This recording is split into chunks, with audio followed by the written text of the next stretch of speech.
I'm just wondering, I've heard that Alberta has been reacting to some of the unification proposals right now, in fact have stepped back. If one province or more chooses not to do it, what's the implications if we choose to do it?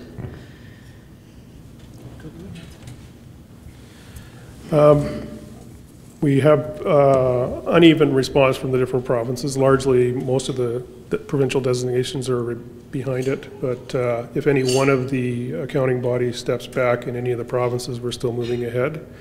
And our experience so far, what we've learned from what happened in Alberta is the CAs decided that they weren't comfortable yet that they had the members' support to move ahead, or they felt they weren't. And as a result, what we're finding in other provinces is actually improved the impetus in those provinces to move forward and make it happen. So I think for right now, they decided they weren't comfortable, but that doesn't mean that, that we need to stop this. It'll keep going. Yeah, and on Friday, the CMA and CGA organizations in Alberta said that they would be continuing to work towards legislation. So, and they're hoping that the CAs will come back. Right now, I guess the plan is to create one body, to have like one voice and one form of governance, but then potentially have different specialties.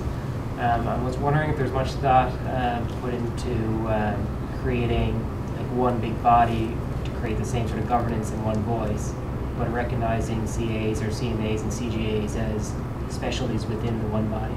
We had talked about that initially when we looked at the whole notion of unification, but the problem is that that doesn't lead to unification. That leads to three bodies, each with three different agendas, and that was sort of to the notion of when we talked about having affiliates and one national organization is sort of overseeing 40 affiliates, right? Because you've got all these provincial bodies.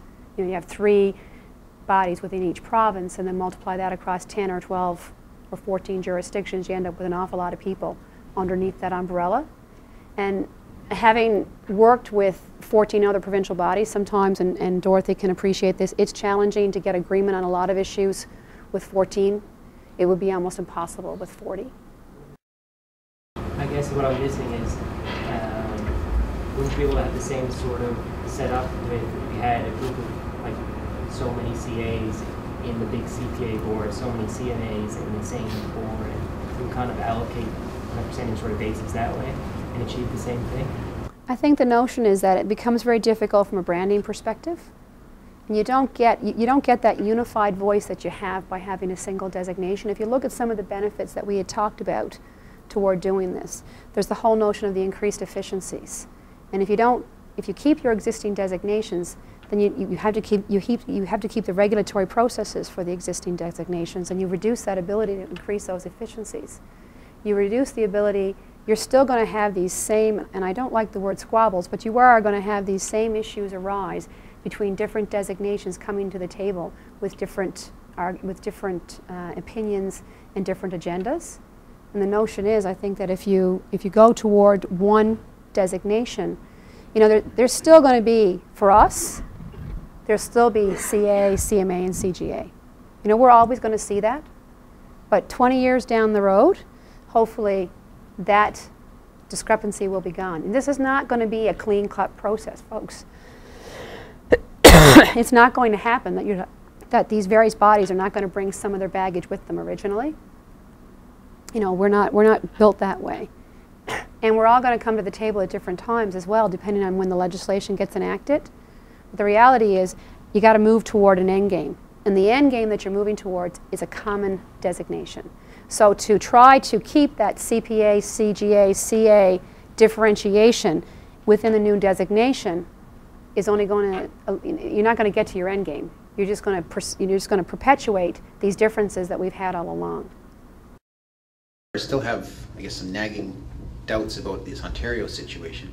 I've been around long enough. I've been through a few iterations of these mergers, and I'm still concerned about the public practice rights. Do they not have them in Ontario? And if, I know point number 3 we had up there, those 8 principles, said there's no further restrictions, but everything's going to stay the same. If that, are we going to use the Ontario model, or are we going to use the BC model for that point right there?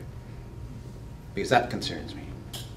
Yeah, I think, Jim, if your question is, again, that same principle is any of the rights and privileges that our practitioners have today would still be here today in any kind of a merger.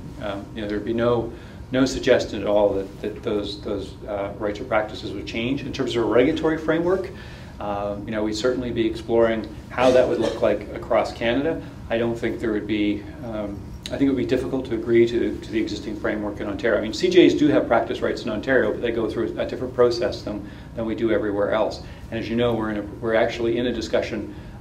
We've gone through a panel hearing recently with regard to the agreement on internal trade, and we're waiting a decision, you know, on that. So we're actively involved in looking at practice rights across the country.